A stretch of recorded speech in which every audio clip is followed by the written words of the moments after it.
Bienvenue sur Exploratrice de rêves lucide. Alors aujourd'hui on va parler du yoga du rêve. Quelle est la meilleure façon de devenir lucide selon le yoga du rêve? Alors je te rappelle que le yoga du rêve c'est une pratique qui vient du bouddhisme et de la tradition Bon du Tibet, donc du bouddhisme tibétain et de la tradition Bon du Tibet. Le yoga du rêve, c'est un yoga qui s'applique au sommeil et au rêve. Le but, c'est de se préparer à la mort en étant conscient tout au long de ses journées dans le sommeil et dans le rêve. Donc évidemment, ça parle du rêve lucide, pas que, mais toute la pratique du yoga du rêve est très axée sur la lucidité en rêve. Et selon le yoga du rêve, donc quelle meilleure façon de devenir lucide dans ses rêves? Ça va être de devenir lucide dans sa vie, dans sa réalité ordinaire, mais comment? En fait, ce que le yoga du rêve nous dit, c'est que la plupart du temps, dans nos comportements, dans nos vies, on est complètement inconscient. C'est-à-dire qu'on va réagir à des situations, à des événements, à des personnes de façon presque robotique, des personnes actives, des points sensibles chez nous, et on réagit comme ça, d'événement en événement, de scène en scène, sans jamais observer ça, sans jamais remettre en question quoi que ce soit.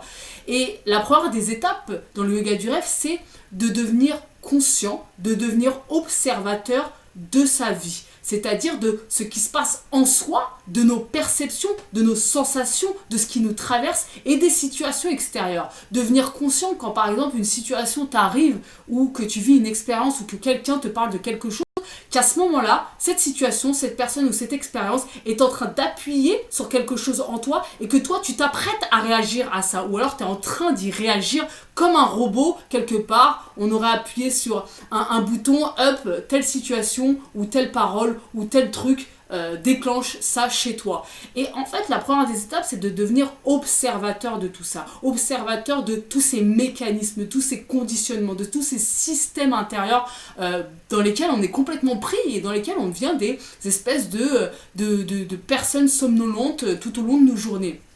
Parce que je te rappelle que dans le rêve, ce qui se passe, c'est que le comportement que tu as dans ton rêve, il est le miroir du comportement que tu as dans ta vie.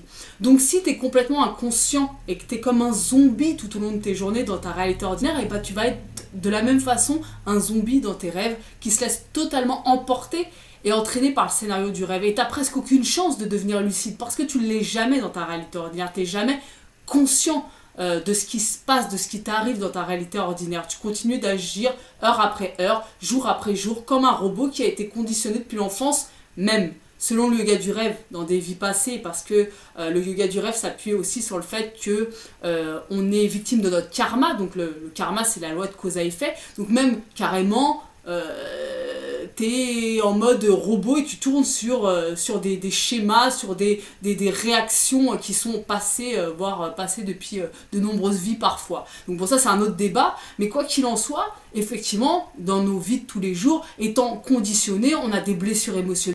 Et systématiquement, quand on va se confronter à une expérience ou une situation ou une personne qui va nous rappeler, nous ramener la première situation où la blessure émotionnelle a été créée, et ben, ça va appuyer sur un bouton et on va réagir toujours de la même façon.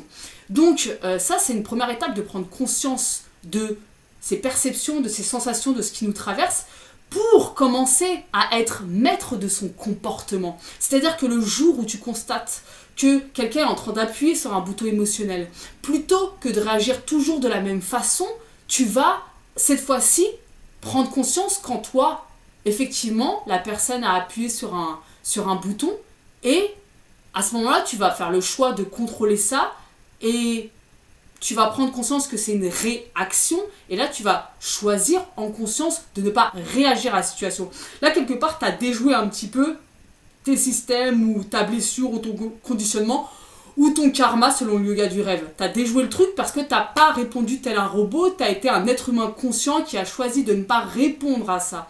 Et c'est super intéressant parce que plus tu observes ta vie, plus tu prends conscience de tout ça, et plus tu vas pouvoir contrôler ton comportement dans ta vie de tous les jours, et plus ça va se reproduire dans tes rêves. C'est-à-dire que plus tu es conscient dans ta réalité ordinaire, plus tu vas l'être en rêve. Ce qui va se passer, c'est qu'en rêve, tu vas être plus maître de ton comportement et donc plus conscient et tu vas avoir plus de chances de devenir lucide. C'est une évidence.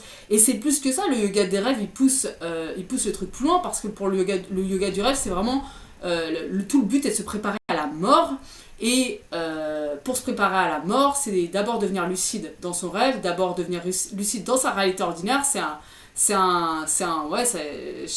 La vie fait miroir au rêve qui fait miroir à la mort finalement. Et si tu parviens à devenir lucide dans ta vie, tu vas parvenir à devenir lucide dans ton rêve, tu vas parvenir à devenir lucide dans la mort. C'est hyper intéressant, conscient si tu préfères.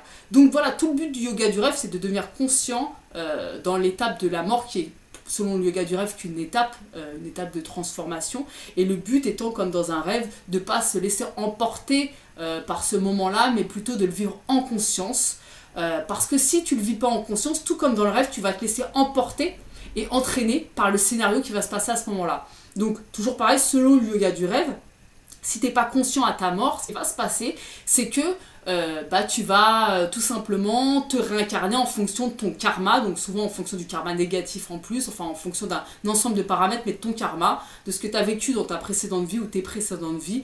Et donc il y a quelque chose que tu contrôles pas du tout, en fait, tu es emporté par le scénario complètement. Donc voilà, tout le but, selon le yoga du rêve, pour devenir, parce qu'on en revient au rêve, pour devenir lucide en rêve, la meilleure façon de devenir lucide en rêve, c'est de devenir conscient dans sa réalité ordinaire. Parce que, automatiquement, ton comportement dans ta réalité ordinaire va se reproduire dans tes rêves. Donc, tu vas être plus conscient dans ton rêve, tu vas tilter sur la nature du rêve, sur ce qui se passe en toi à ce moment-là, tu vas devenir lucide et par la suite, tu as plus de chances d'être conscient aussi dans la mort parce que les trois moments en fait vont complètement ensemble selon le yoga du rêve. Donc voilà, j'espère que cette petite vidéo t'a plu. On se retrouve demain pour une nouvelle vidéo.